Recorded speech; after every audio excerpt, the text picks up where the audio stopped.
తదనంతరం ఆ రోజు జరిగినటువంటి అల్లర్లు నిన్న తెలుగుదేశం పార్టీ ఉమ్మడి కూటమి తరఫున మురళీమోహన్ గారు తిరుపతిలో మాట్లాడిన మాటలు, ఆయన చెప్పినటువంటి అబద్ధాలు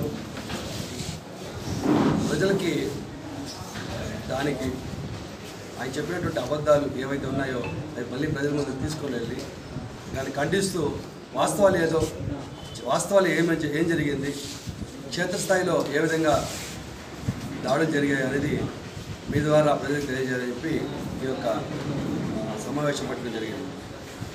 ముఖ్యంగా యాదమరి మండలం అంతా కూడా చాలా ప్రశాంతంగా జరిగింది.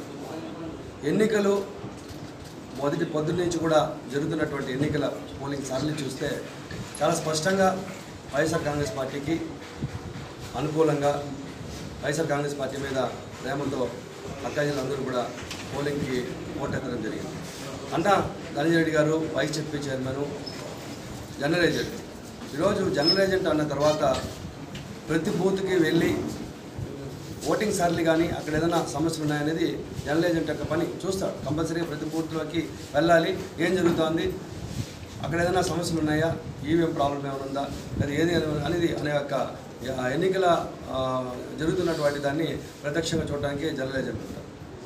జనరల్ ఏజెంట్గా వెళ్ళి ఒకసారి పరిశీలించి వచ్చిన తర్వాత ఏదో జరిగిపోతుంది, ఆయన ఏదో ఇక్కడ రిగ్గింగ్ చేసేస్తున్నాడు అని ఒక మాట్లాడటము, కావాలని రెచ్చగొడుతున్నాడు అని చెప్పి ఒక మాట్లాడటం. ఈరోజు మనం చూస్తే మాదిరెడ్డిపల్లిలోనే గొడవ జరిగింది. మాదిరెడ్డిపల్లిలో ఆల్మోస్ట్ ఎన్నికలు పోలింగ్ అంతా కూడా పూర్తి కావాల్సిన సందర్భంలో మాదిరెడ్డిపల్లి అనేది టోటల్గా వైఎస్ఆర్ కాంగ్రెస్ పార్టీకి బలమైనటువంటి పంచాయతీ. అక్కడ సర్పంచ్ సంఘ మాజీ సర్పంచ్ సంఘ అధ్యక్షుడు మనోహర్ గారు ఉన్నారు. ఓటింగ్ సక్రమంగా జరుగుతోంది. అది జీర్ణించుకోలేక నిరాశ నిస్పృహలతో ఈరోజు ఏదో చేసి ఆ పోలింగ్ ఆపాలి, అది ఏదో ఒక రకంగా అక్కడ ఉన్నటువంటి పరిస్థితిని డిస్టర్బ్ చేయాలనేసి దాడులకు ప్రయత్నించారు.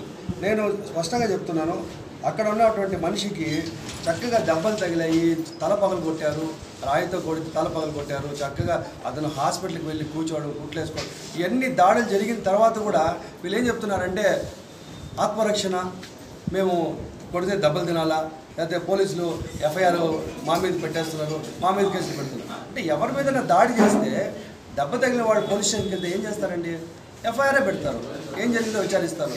ఈరోజు దెబ్బ తగిలి రక్త గాయాలతో